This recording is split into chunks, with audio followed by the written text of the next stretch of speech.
Bruce Mufson, SUNRIDGE of Nevada, coming at you with another live stream tonight. And tonight will be a little bit interesting. We're going to have plenty of time for Q&A, but I want to talk about an exciting feature that's coming out next. I believe it's going to be May 5th, May 7th, my apologies. And we want to talk about something that we're going to be adding now, a leadership program for you to be aware of. I'm going to give you a taste of it tonight, and then I'm going to go into the questions and answers, anything you want to talk about. Here we go. Okay, a couple of points I want to share with everybody. We have now been on YouTube for the past 5 years, and it's been a great ride. We've grown tremendously based on number of subscribers, number of comments, and the number of views. No argument there. Okay, from the comments, hundreds of you have shared your stories, mental health issues, and how the videos have helped you with coping, with information, and the strength to carry and move on in a more positive manner within your lives. Great. People are now also asking, as you've grown more comfortable with me and gotten to know me better on a clinical and professional and personal level, if I can be your personal therapist, for instance, or they wish I was their therapist based on how approachable I come across. These are all great compliments, and I am gratified to hear and read them, but our goal from the start has always been to move via the videos to a mass audience. Okay. Our goal is to give you all of the life skills that I have learned realistically the hard way so that you don't have to bang your own head against the wall the way that I had to do for most of my life. These live streams, of which there will be a fee, will have clinical understanding of mental health issues and how they relate to you. Also, I will be posing questions on self-growth and awareness that will have you to answer questions so that you can begin to work on yourself. There's going to be homework, guys, basically. Okay. As we have been doing and have done so far with the music, movies, and sports breakdowns, I will be using examples from podcasts, movies, and other websites that I feel will be able to explain the principles of how to find success and stick with it via leadership and mentorship and clinical life skills, social skills. We will also have guests on as well, okay, that I feel can give light onto mental health issues that are really relevant that a lot of people don't understand unless they're in the business, such as how to deal with the courts, how to deal with the schools if your child has a mental health issue, and work-related issues as well from a mental health perspective that will be relatable and understandable to all that watch it, and give you a perspective that you would not normally be aware of. We will also be touching on topics such as what is a good father and how to be one. We realize for a lot of you that have brought up questions about manhood, being an adult, showing responsibility, have, confusion and not aware and in disarray and confused. We want to show you what it means to be a father that you can be, not the kind of father that you were shown to be. All right. The goal, which is a lofty one, but one we feel is worthwhile within our grasp, is to become a worldwide community. Let me say why when I say worldwide community.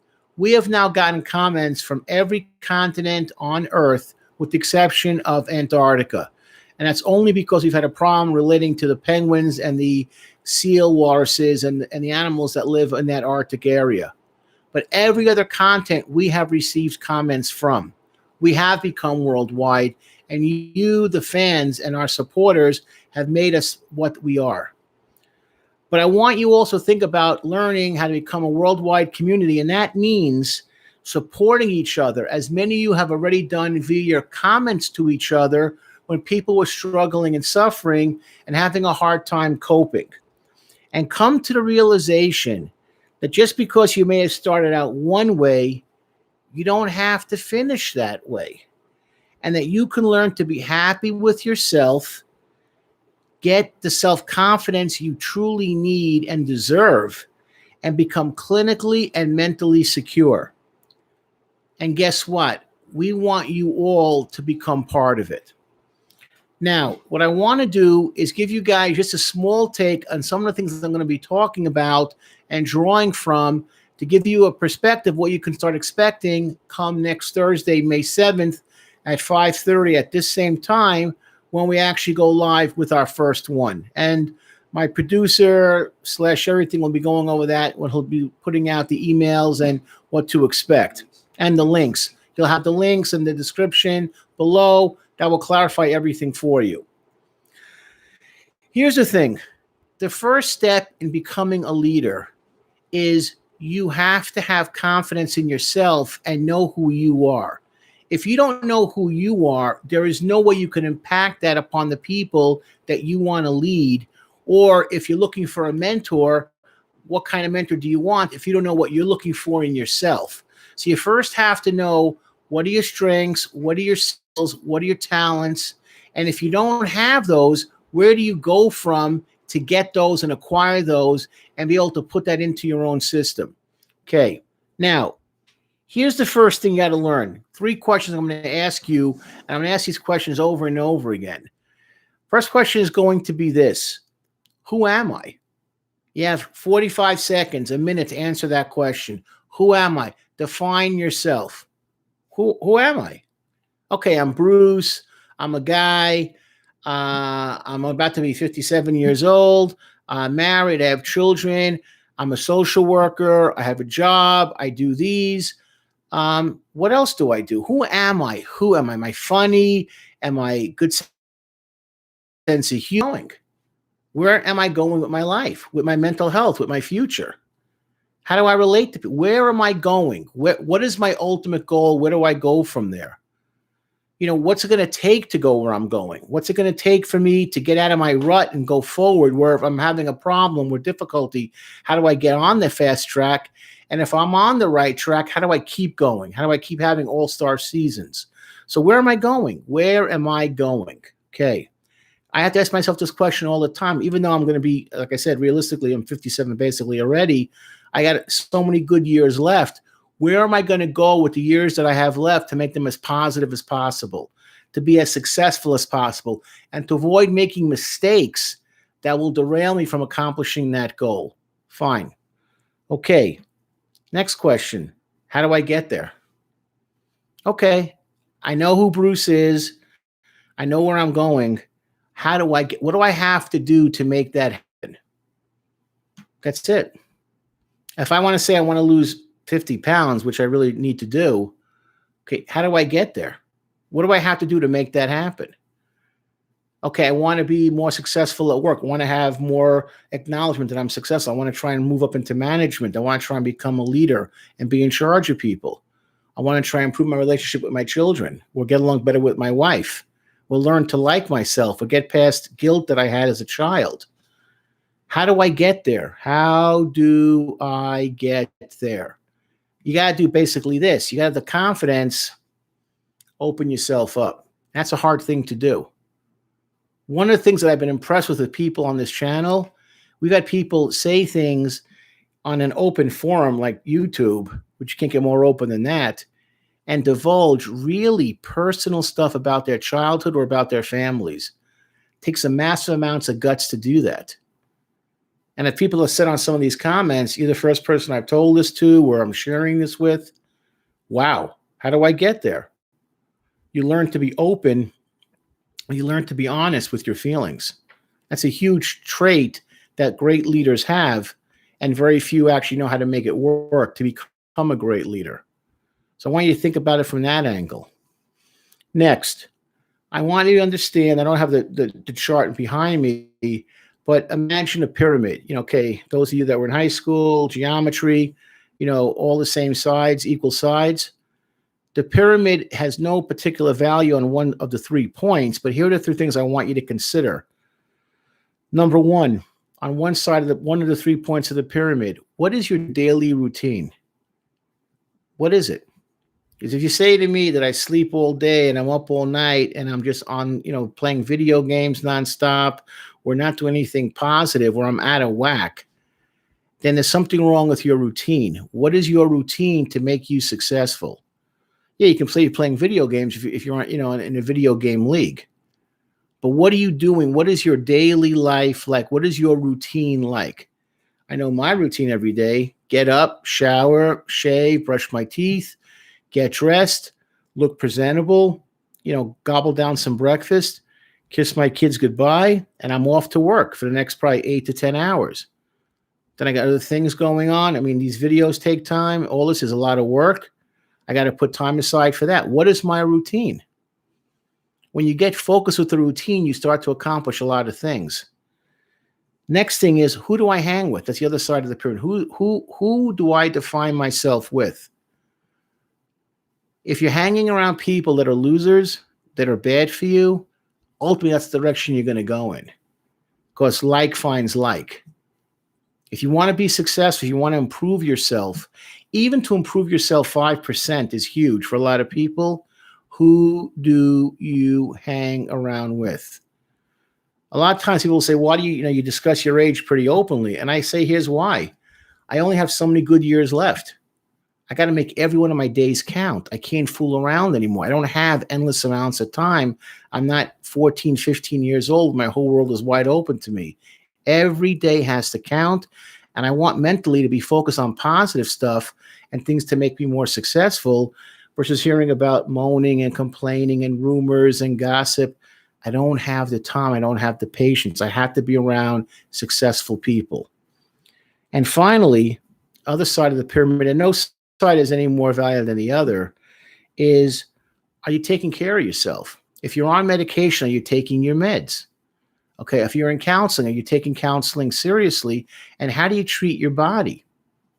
So if you're pounding down, if you're overeating, using food as a way to cope, if you're doing drugs and alcohol, if you're involved in relationships that are bad for you, so you're not taking care of the most important person in the world, which is yourself.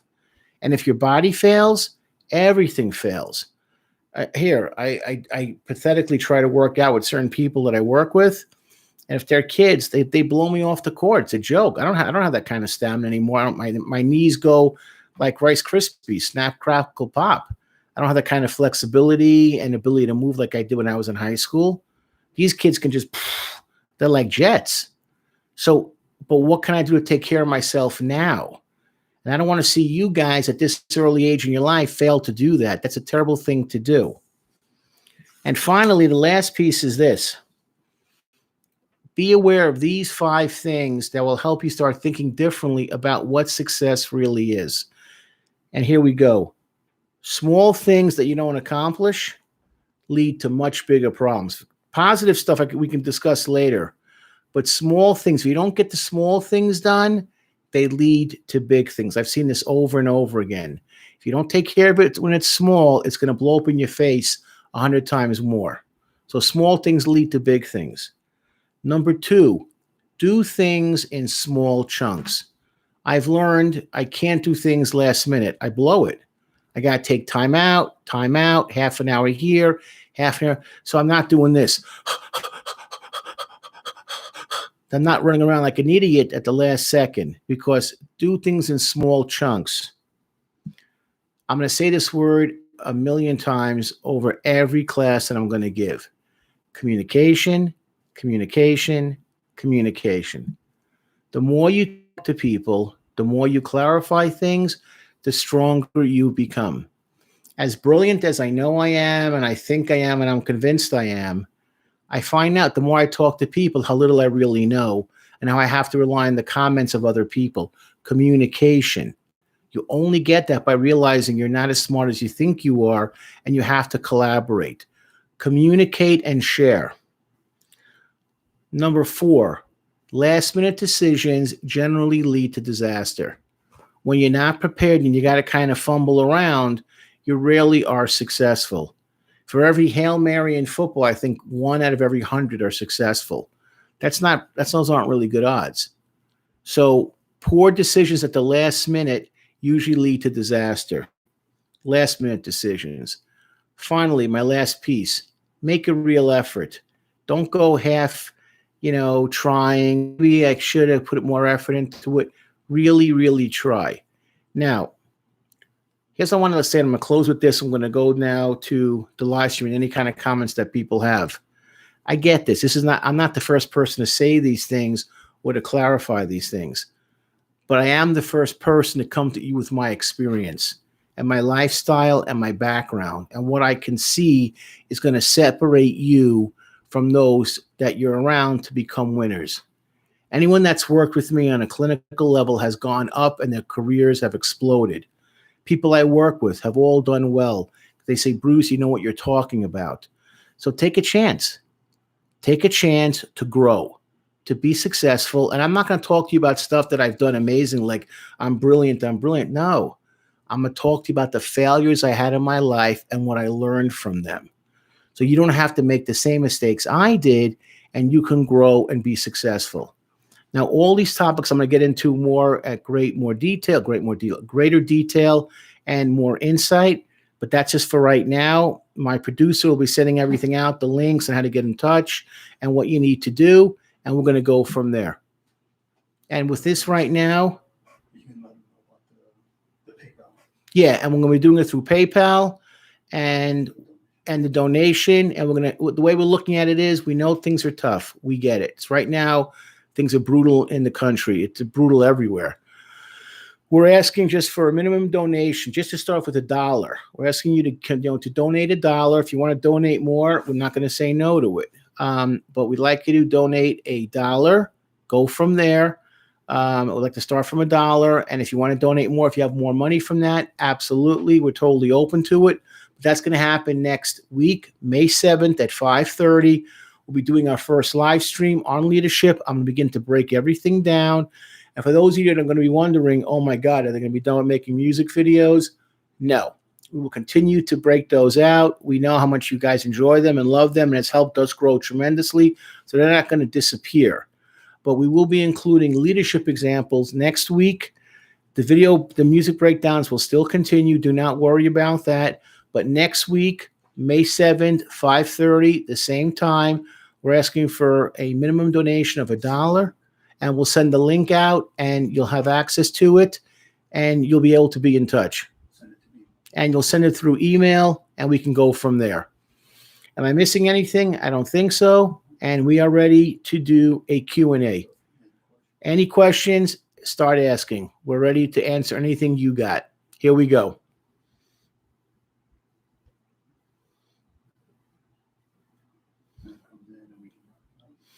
Yeah, and if not, we'll be on for a couple minutes. I'll just talk to myself. I'm good at that. And but any questions you have right now, question. Now's the time. It's free range. So whatever's on your mind, whatever you want to talk about, I'm here to listen. I'm here to share. I'm here to comment. And actually, you know what? While I got the time, let me clarify a couple of things that I wanted to clarify for a while. Number one, we did a Death Grips video 6 months ago. And in the video, I had made a comment regarding the band actually playing in Russia and doing a concert there. And I had said in my comments, I went like this. I said, I can't believe they played in Russia of all places. And I laughed. People took that I was angry at, I was denigrating Russia and the people that are there. And let me say this from the very beginning. No, not true. Not true at all. I have tremendous respect for the Russian people. My background is Russian. So believe me, I would never make fun of the Russian people. I think they're incredible. I think they've been through tremendous amounts of strife and adversity, and they've come through. And I think it's a wonderful country. I just was kind of stunned that the government let in a band like Death Grips, which is so anti-establishment in so many ways and so much about doing your own thing, that the fact that they let those guys in to perform a concert just kind of shocked me. I thought, if anything, it'd be a band like a Taylor Swift or like the Osmonds, where everything is like sanitized. But I was so surprised that Death Grips played in Moscow and that you guys went to the concert and actually enjoyed yourself. So that kind of surprised me and made me laugh. Okay, here we go. So I'm gonna write back to all those people, but there was no knock on Russia. I think it's a great country. I would love to visit there one day, actually. So many things I want to see, but no knock on the people. I was just kind of stunned that they let the bands of all kinds of bands in there. They let in Death Grips. And I see we have questions, and here we go. Okay. Existence. First question came from R. Wacer. Existence is no thing in itself. Give me a little more explaining on that one, and I'll be able to answer that question. Number 2, Stephen Brooks. How would you suggest overcoming a paralyzing fear of failure? Okay. Again, breaking it down real simple. Immerse yourself. It's called immersion therapy. If you're afraid of something, you got to confront it. Confront it bit by bit, bit by bit. If you're scared of, for instance, spiders, I don't suggest getting a tarantula and having it on your arm for an hour. Not a good idea. But watch a video of a tarantula. Go to a zoo exhibit that has tarantulas in it. Go to a pet store that has tarantulas, and you can see it from behind the glass partition of its cage. Learn to embrace what you're afraid of, and that will help you grow. Next one, I got Samalay Kem. I want to become a professional in the game of Valorant. I know I need to play more and push myself to improve. I get anxiety whenever I get to higher leagues. Okay, great question. What happens? Oh, yeah, there's a follow-up question. I know it's what I need to do, but anxiety is still there, hindering my performance. Okay, you know what that's telling you? That's telling you that you're ready to go to the next. Anxiety is a healthy sign. You know why? Because it means you want to improve. If you didn't care about something, you wouldn't be anxious. Think of it like going on a date, blind date, where you on a date, you went on a girl you really like. Okay, girls to guys too. It can go either way. So let's say the date's a disaster. Like, in 2 minutes, it's not going to be a love connection here. Okay, fine.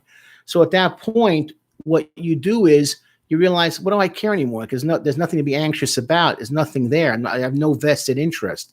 The fact that this is important to you, that you want to be a professional, is telling me that you are looking at it as, I want to get better. I'm nervous about it. That's a healthy sign. Anxiety is good. It's like when I was playing sports, I'm not pretending I was any kind of great athlete, but if I wasn't going to be anxious about the game coming up, like I want to do good, I want to do good, I want to do good, then how could I take myself seriously? You got to get out there. If you're anxious, that's a good sign. And you confront your fear. How? Playing more. Push yourself. And just say, here's the last thing, Samalay. Tell yourself that you belong there, that you're good enough to be in that competition, because that's what you got to start letting people realize, is that you belong to be in there. Because if you don't have that kind of confidence, you're going to get pushed out like a young bird out of a nest if they don't feel you have what it takes. Good luck. Soup Slider. Hey, King. Thank you for that comment. What kind of music do you enjoy listening to in your free time? Let me say this. I've learned from this journey to like everything. I mean, you guys have given me so many groups that I'm like in awe of, that I've learned to listen to now. I can't believe it. So I'm not going to lie. I'm not going to say that when I started this, I was really tight with the music of Kid Cudi or J. Cole. I'm not going to lie. That's just making it being false.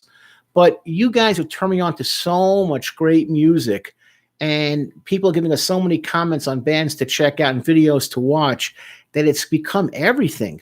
So I got to say I have certain groups I really, really like. The groups, I got to say, the 2 groups I really have enjoyed, well, not groups, but Kid Cudi has really, I really enjoy listening to him. And Isaiah Rashad, I really like listening to also. I find I listen to him now. And people at my work look like I'm crazy now. But I just, I like listening to that. I like listening to that music. Just a huge variety. I can't really say anything really I'm like down on. So that's really what I got to say. So I'd say Kid Cudi from this channel. Isaiah Rashad, I really, really like. He's great in so many different ways. Groups I liked in the past would be Offspring, REM, but just a lot of different music today, and so many bands that I was telling this to my producer / agent. I would say, did you hear this group? You hear this group? He says, I never heard of these guys either.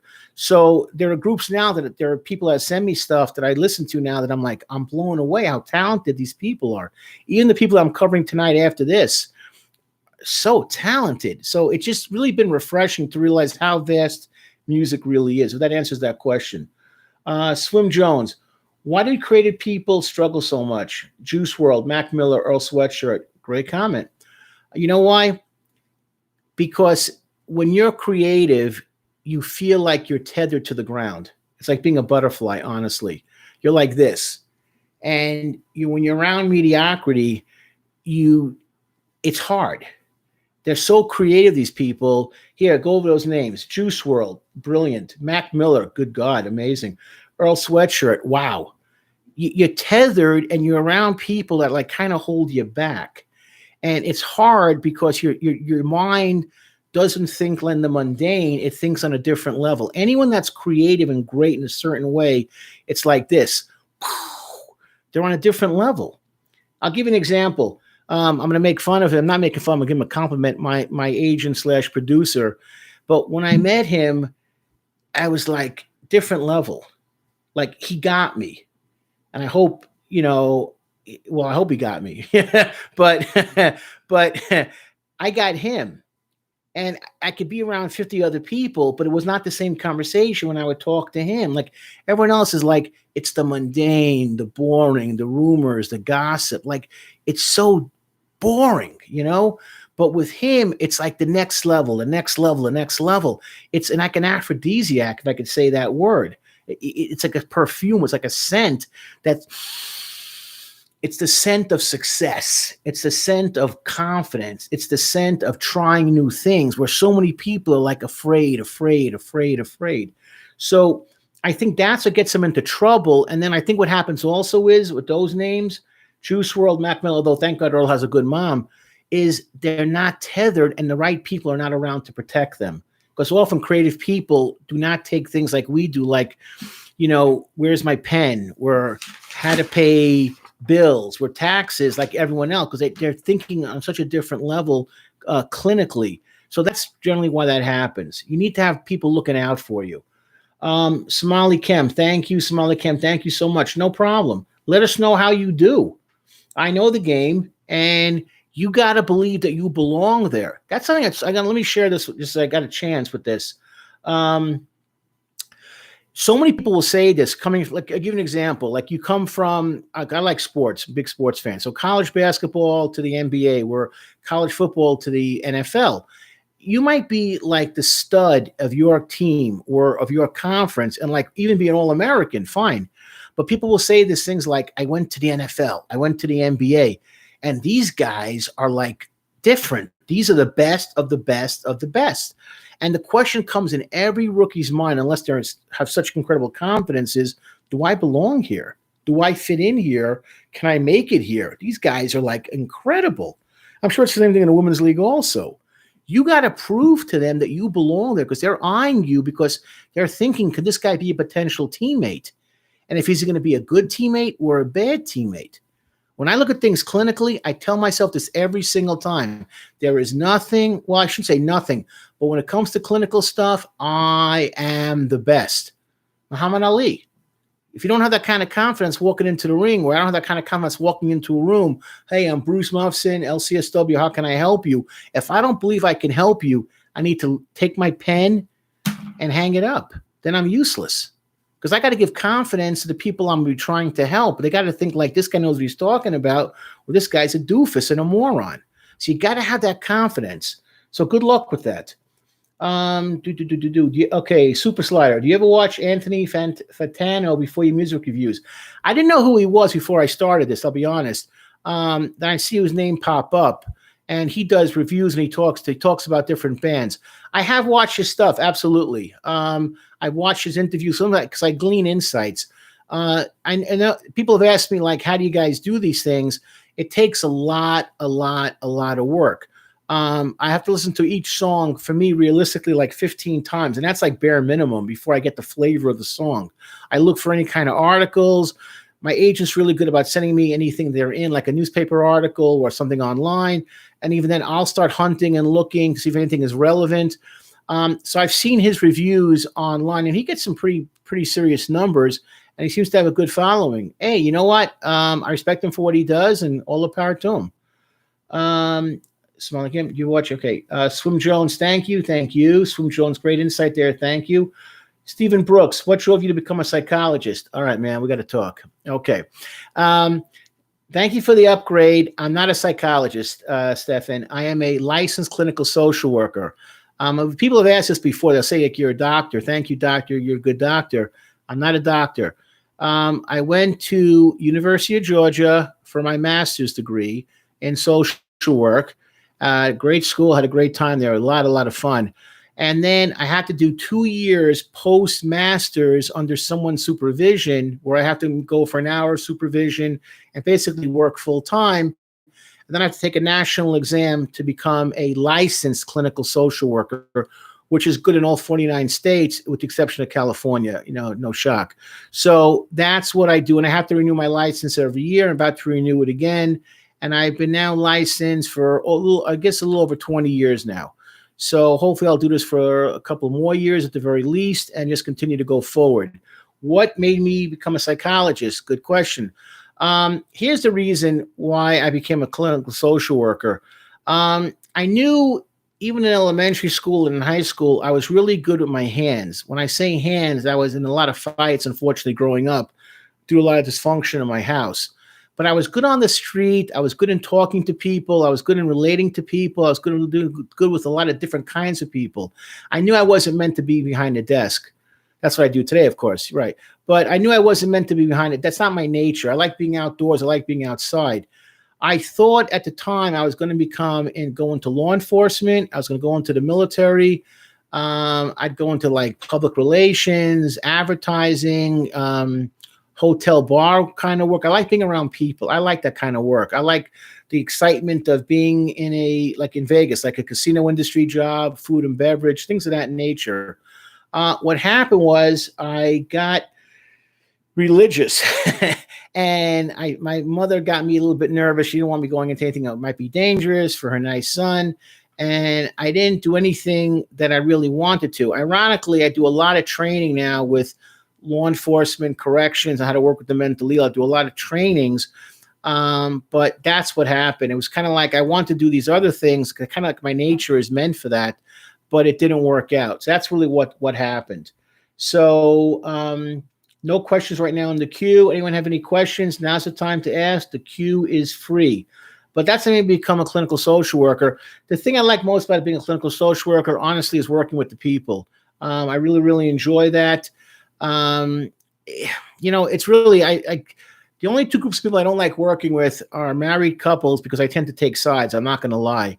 So it's like his version, her version, and the truth. And I don't really like working with the elderly, because they tend to be very, at least in my impression, just kind of angry, kind of bitter, like their life ended a certain way. They're 85 or they're on a ton of medication. I really can't change what happened 50 years ago. They didn't marry the love of their life. Some people love the elderly, all the power to them. Some people love working with couples, all the power to them. That's not really me. I liked working. I've worked in the past with sex offenders. I like that work. They were very, very creative in a crazy way, of course. But I liked working with gangbangers, guys in gangs. They were creative also. I like people with histories and stories that I can help. And I'm very comfortable going to people's homes. That doesn't bother me at all, because I get a real good sense of what's going on from being in the home. So those are my kinds of populations. Soup Slider, have you ever thought of making your own music? Quite frankly, no, because I would do disservice to the field of music. I think I peaked when I was in choir at the age of 10, and my voice broke, and that was it. I can't carry a tune in a shower. If I sing, my kids and wife run from me in horror. Dogs bark, children cry. Old women pass out. So no, I have no musical ability whatsoever. I am in awe of the people that do it, though. Even we get submissions from people. In fact, I'm going to break down someone tonight that sent us in his own music. I'm in awe. If you can carry a tune in any kind of music genre, from rap to country, I don't really care, folk, musicals, you can carry a tune, write music, produce music, understand music. It's a beautiful gift, and I have the utmost respect for you. I really do. But as far as myself, I'm dreadful. So I would be very, very scary. Yeah, laugh out loud. And no joke. Can't do it, can't do it. I've learned to appreciate music better. I listen to the lyrics a lot. I will say this, when I do go to concerts, well, of course, nothing's going on right now, not for a while. If I go to a small concert or a small club, where let's say it's not going to be a massive mosh pit, I like to sit there sometimes and I'll close my eyes and I'll listen to the music as it's obviously spoken out loud. I want to hear it from a different perspective. And I listen to the lyrics now a lot more closely, obviously, and I have to really kind of study them. So I'm looking at how the tone is, how they set it up, and I'm also interested in the videos as well, how it's put together. But as far as having any musical talent, I was born with nothing. Sorry, genetically, I'm not there. Okay. Stephen Brooks, what was some interesting experiences you've had helping gangbangers? I'll share you guys a story that happened to me a number of years ago. I was working with these two guys. I'm going to kind of blur some of the details just out of respect to keep some confidentiality. But these were guys that had done some serious things. And they came out and they said, you know what, we want to change our lives. We want to help adolescents, which is really kind of noble of them. And I met them through someone else. And he said, look, talk to Bruce. He'll help set things up for you to get your foundation going. And I met them a couple of times. Really, really nice guys. And they had their heart in the right place. God bless both of them.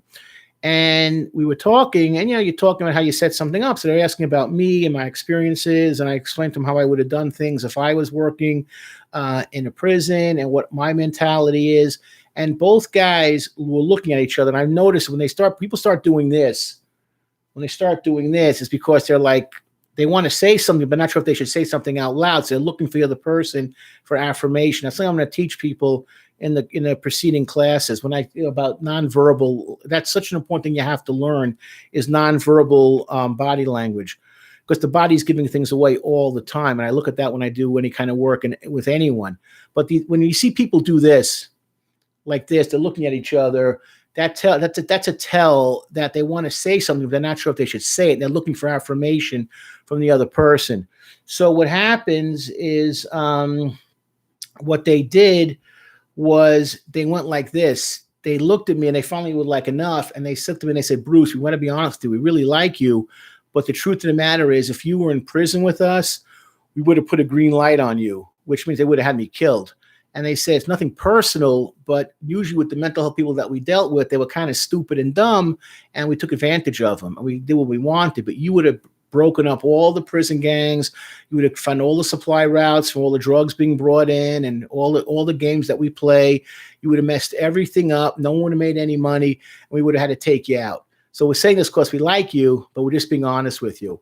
So it was a compliment that they wanted to murder me. So I was appreciative that they felt comfortable enough to say that to me. So I'm sharing that story.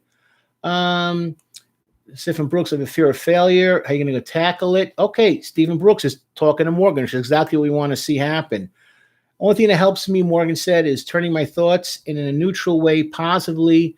Can suck sometimes, but be neutral. Be as positive as you can, CNAs. You can handle it. Yeah. Recognize your emotions are an illusion, but they're valid. The intensity is the illusion. This is all Morgan. And Morgan again is the can I ever stuff is the illusion. Oh, then the new ver. Okay. So use DBT skills too, because Morgan is sharing some stuff about himself. And hey, that takes a lot of guts, Morgan. Thank you for doing so.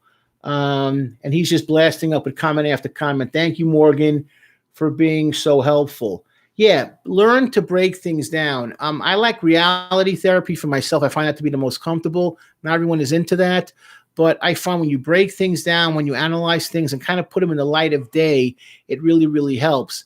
And when you look at the situation for what it is and for what it's not, that helps you grow as well. And when someone says to me, I have issues, with, certain kind of disorders, I've learned also, I've kind of gotten away from the labels a lot. And I've also looked at what was the childhood like? What was the issues growing up? Because I find out more than usual, more than people want to realize, a lot of things that we have that take us into adulthood happened to us from childhood. So always go back to what your childhood was like, see what was missing, see what wasn't there, and kind of go from there. A lot of these labels tend to disappear once you break down what you're really going through. So I want to thank Morgan, man. Thank you so much for reaching out to people and for talking to them.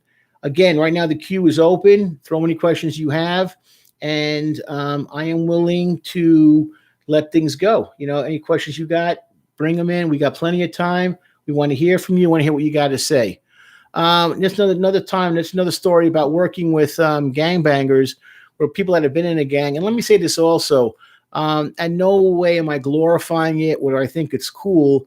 You have to relate to the people that you're seeing and who you're working with. I once went into a fairly rough neighborhood in Las Vegas to do several assessments. I went to an apartment complex, had to go into this home, and I knew off the bat there was gang graffiti all over the walls. They were eyeballing me. It was an uncomfortable feeling. I was being made, so to speak. And I parked my car, and they were eyeballing me. And someone actually approached me and said, "Where are you going?" And I said, "I'm going to go to this house." They said, "Okay." Thought, possibly, he could be law enforcement, probation officer, whatever it was. And I went to the house to do the assessment. And I finished the assessment. I said, "Can I use your bathroom?" "Oh, sure. It's like down the hall, going that way, whatever."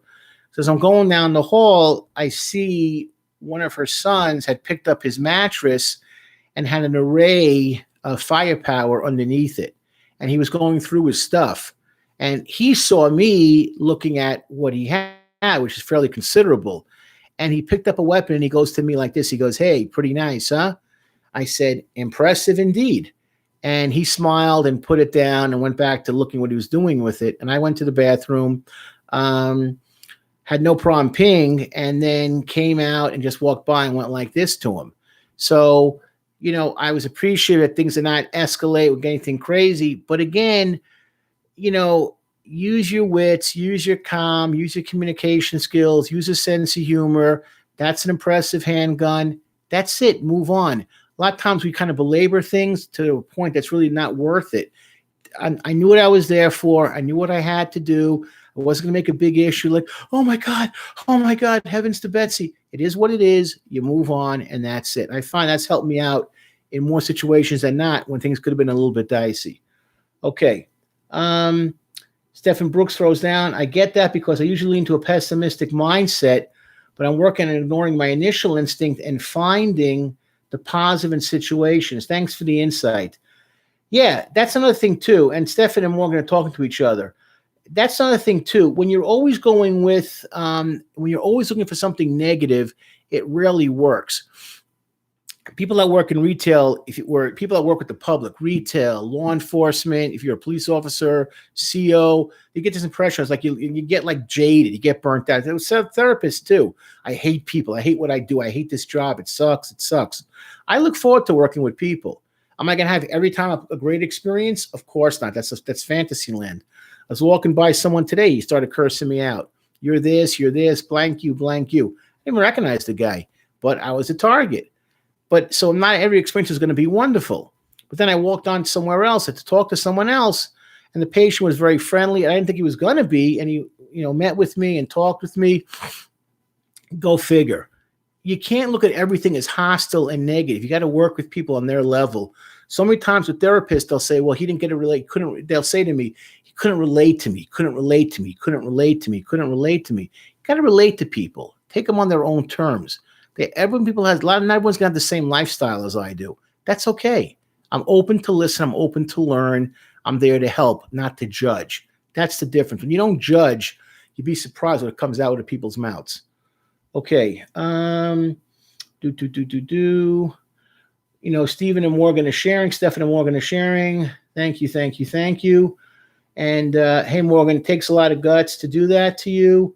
And I'm impressed. I'm not gonna say anything open out loud in the air, but Morgan's sharing some personal stuff, and that's a lot of courage to do that. And Stefan says something really nice to him. Martin just threw out a nice comment, and I'm learning how to read. TYSM. Thank you so much. You too. Thanks, guys. Yeah, thank you. This is exactly what I'm talking about, guys. This is it.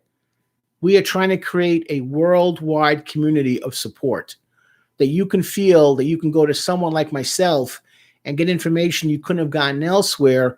And in a kooky way, like I'm like the dad you never had, in a sense, with a role model you never had. for someone to look up to, someone to give you some guidance and look out for you and be there in your corner and help you to avoid making mistakes. And when things might go south or you're nervous about something, go back to the video, read it, hang on to it, put it onto a disc and say, wow, this guy gave me insight and self-awareness that I didn't have before.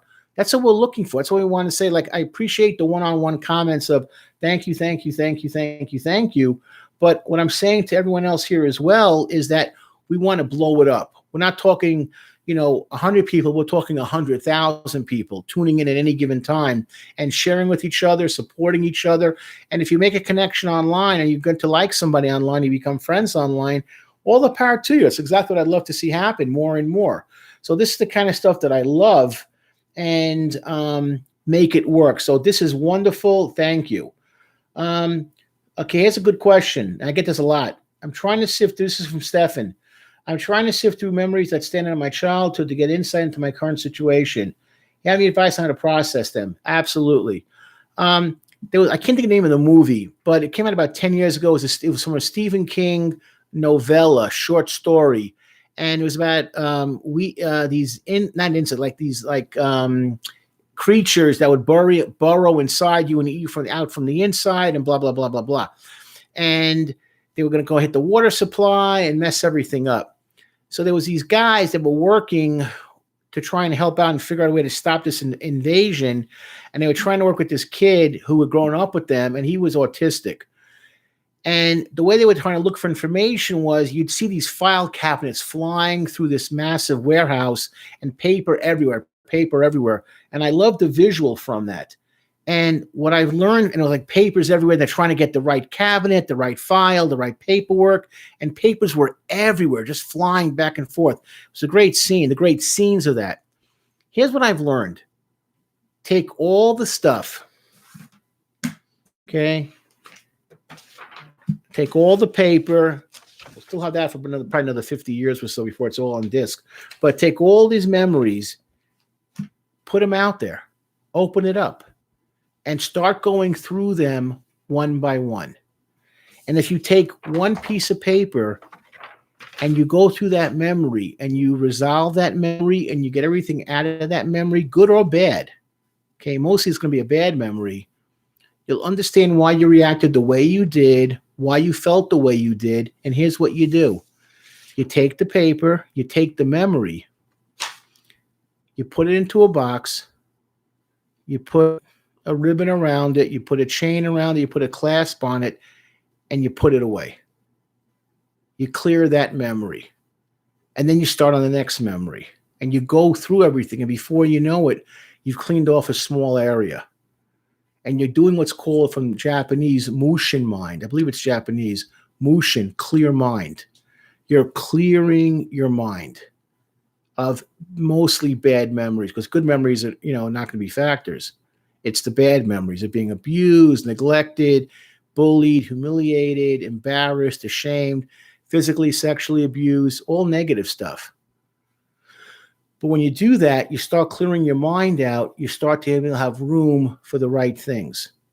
I've learned that because when I was a kid, I could focus so much better than I can now because my brain is clogged with so many memories, a lot of them dreadful, that it's like a highway that's constantly overwhelmed with traffic. I don't have a clear head. I have to really focus. As you get older, it gets harder to do so. So I'm just telling you, you got to think like that. You got to clear up those memories. I had a terrible childhood in a lot of bad ways. And I had to go through so many memories that now explain why I am the way I am. If you get a chance to do it now, do the spring cleaning now before you get to be my age, and your brain is saturated with trauma, it's a lot harder to do because the neurons are affected, your neural pathways are affected, your brain size is affected, your stress level is affected, your cortisol level is affected, your blood pressure is affected. It's not worth it. You're going to spend so much more money in the end trying to keep yourself alive from all the craziness that you've sucked in that you're not spitting out, if that makes sense. Okay. Morgan S., thank you. I really like what you have to say. Thank you, Morgan. And then through another comment, great therapist. You should talk about more stuff, not just songs. It's awesome. Thank you. Thank you, Morgan. We're going to give you a shout out tonight. And that's what this is all about. Starting next week, guys, I want to start really going in depth about clinical issues. I want to start talking about issues that no one talks about. I want to be able to relate it to you guys. I want to use examples from movies and books, things that I read to share with you on how people are able to overcome adversity or dealt with adversity, or how adversity messed them up so they made the same mistakes over and over again. This is all in the works, and we want to start making this happen. Here I go again, same bat time, same channel. Next Thursday, May 7th, 5:30, our time. Minimum donation we're asking for is $1 to justify my existence. And if you want to donate more, all the power to you. But this is exactly what we want to do. And Morgan, if you got more comments, throw them in there on an email to us. Listen, we've taken everyone's comments seriously so the last 5 years. Why not yours? We want to hear what you have to say. Okay. Martin says, I work retail. People tell me a lot of personal things about their lives, mostly negative. It makes me feel helpless because there's really nothing I can do besides give good customer service. Guess what? Just doing that brightens up their day. Never negate what you do. So, people, believe me, people will tell you all kinds of things. You make them happy, whatever kind of retail work you're doing, from selling sneakers to selling groceries. Who cares? You're a good customer. I mean, you provide good customer service.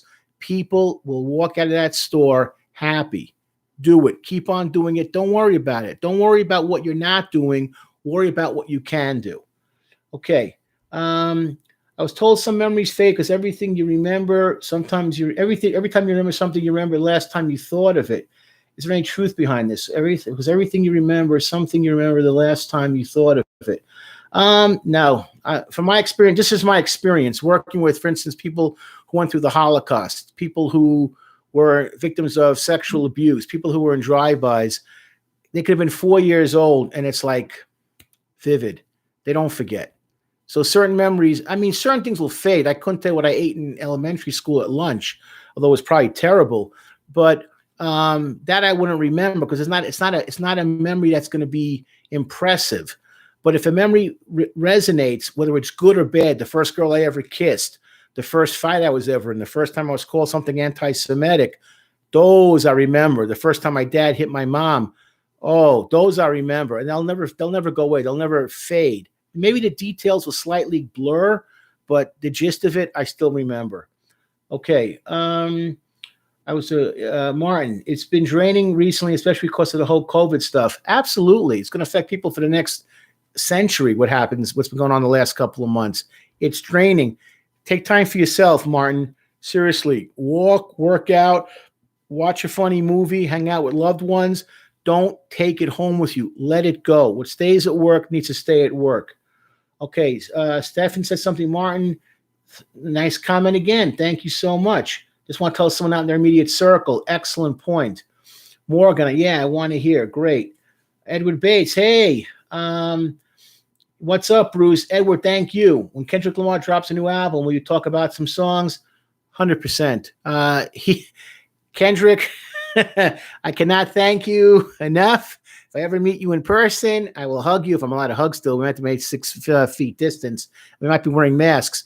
But I will can never thank Kendrick Lamar enough because he was the one that got us started.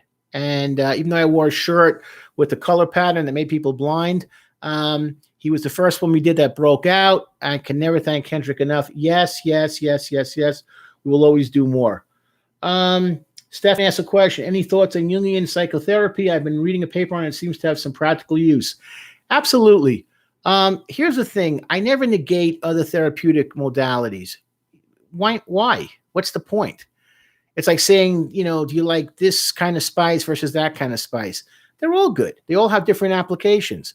So I look at it as if you get something out of it, if it works for you, then apply it to yourself. Nothing wrong about that. So is it something that I would normally use? Not necessarily, but for people that find help from it, absolutely. If it works for you, take it. Don't let other people tell you this is outdated. It's not true anymore. Jung has been, challenged over the last couple of decades, but there's a lot of good stuff that he has to say. And if it's helping you practically and helping you emotionally, stick with it. Edward Bates, what do you think about J. Cole? Man's great. I know I sound like I'm drumming for everybody, but I got to be honest. I listen to some of these people's songs and I'm blown away at the talent that I listen to. The lyrics, the insight, the way he puts together the bridge, the way he puts together the choruses is brilliant. He's just great. Great messages. A lot of people pick up on his stuff. He really tries to help people out. And he's like a lot of young musicians today, not just rap, although rap, I think, was kind of the crest of it, that openly spoke about mental health issues. And I really have to give these guys credit for opening themselves up like a can of sardines and talking about things that really no one ever talked about. And for them to talk about their struggles with mental health issues, depression, drug and alcohol abuse, sexual abuse, takes a lot of guts to do that. So besides being great with lyrics and great with the songs, they're really powerful people in their own way to giving people the confidence to talk about these things. Because if you don't talk about it, it never gets better. Oh man, Kendrick, man, I got to say, the Alphabets, man, they were great. I love that song, man. And some of his videos were just like, I mean, they were great. I mean, I would watch the video. It was like watching a movie, a short movie. It was great. But that album, those songs were just like, to me, like my first introduction, I'm not going to lie, to Kendrick. And I was just sucked in. That's how I felt. Okay, Martin, you're making me upset. Did you ever see Death Grips live when they were in Vegas? No, because I didn't know about them when they were in Vegas. I was an idiot. Now that I do, because we've had people talk about it. If I would have known how great they were, I would have dragged my producer to protect me from the mosh pit. So yes, I did not see them when they were in Vegas. Thank you. But I will say this. Once things get back to normal and they're touring and they're close within a 3-hour radius of here, my producer and I are going to the show. We will let everyone know we're going to the show. I will mosh for about 4.3 seconds till I'm knocked unconscious and my glasses are broken. I need these glasses. But no, I did not see them in Vegas. I wish I would have. I wish I would have realized how powerful they were. Would have gone from there. Simon Pilley, I just want to say thanks for doing this. Not a problem. Martin, good line. I'll make sure to remind you, laugh out loud. Yeah, if they're playing in Cali, we're going. I mean, we're going to go. If they're playing in Arizona, like Phoenix, we're gone. Denver might be a little far, but Utah, if they're playing, that's only like a 5, 6, we're going. So if they're in the Southwest, we are going. We're going to announce that we're going to go. If any of you guys go, we want you to meet us up with us at before the show, during the show, after the show. I'm not going to go to work the next 2 days. I won't be able to anyway physically. But yeah, we will go to the show. Yes. Absolutely. We're almost out of time. So if you got any questions last minute, throw them in. More than happy to answer. I really like doing these things. Again, I'm a extrovert myself, so I like talking to people. If you have any questions, any comments, throw them in. But yes, Death Grips is definitely on my list of bands to see live because everyone that's written to us about their experience has said it was their most amazing concert they ever went to, a 10 out of a 10. And even though we've had people that broke their leg, broke their knee, got knocked out, broke their glasses, lost their shoes, got robbed, took insane train rides, blah, blah, blah. They would all do it again. So we're dehydrated, had to drink water right away. Just funny, everyone's comments were. But everyone said the same thing. The energy was just incredible. It just blew them away. So I do want to go, and I don't want to go in a wheelchair because if I get to be too old, that's going to be kind of weird in the mosh pit, just going in my wheelchair. So I like to do what I can still able to walk and make coherent moves. So yes, that is our goal. Once this Corbett thing hopefully comes to an end fairly soon, to go see them live is in our wheelhouse. Absolutely. Last few questions, throw them in. This is the time. And we are ready to call it a night, but we are open to listening. Anything you got to say? Last few. Guys, it's been a pleasure. I love the fact that people feel comfortable to talk. I love the fact that people were sharing stuff and looking to help each other out. That is our goal. Now, I'm going to say this one last time. I guess I am the advertisement. Next week, Thursday night, 5:30 this time. Minimum donation is $1. If you want to donate more, we're not going to return the money. It'll be through PayPal. We'll have the links below. My producer will send everything out. And we're going to start with the leadership. I see already as more of there's interest in clinical stuff as well, and gives a chance to really go into depth with it. We've done a few of those before, but I have a chance to really, really go into it in depth. There are certain people I'd like to bring over as guests that will be with me, that they can do the talking as well. I'll break down a song or two. I mean, it's going to be really, really interesting, and we really want to take it in this direction. We know people are struggling. We're not saying some insane number like $100. That's insanity anyway. We're never going to do that to you people. We have too much respect for you guys. But we're going to go from there. So letting you know. Oh, Stephen Brooks, do you like instrumental music? Absolutely. Again, if you can play an instrument, anything. I can't. I'm dreadful. But to watch people who are really good at and that so many of these artists today, which really blow me away, is they can do everything. You'll read about the guy's bio. He plays guitar. He plays the drums. He plays the sax. He plays the piano. He plays the violin. How do they do it? They just master so many different types of music and so many different types of instruments. It's incredible. It's self-taught. So, yeah, I love listening to all that kind of stuff. So I guess I'm in awe of talented people. I'll put it to you that way. If you have a talent, I can't go there to boo and curse at you. I'm a fan, and I just go there to just enjoy what I'm listening to. I think we're just about out of time. So, Stefan, you got the credit for having the last comment. Everybody, thank you. It's been a pleasure. We're going to do this next week. We're going to take this to a different direction next week and the weeks and the months to come. I really want to get into this, not want to say full time, but I really want to put more effort into this. And with your support, it can happen. Oh, we got last things. Stephen Brooks, check out. I've heard of that guy, Tycho and Jacob Man, big band. Thank you. I respect that stuff too. I like that stuff. And Martin said, thank you. Martin, thank you. And with that, we're going to call it quits. Thank you guys. And we will be in touch. The Bruce Mufson, SUNRIDGE of Nevada, thanking you. Have a great one.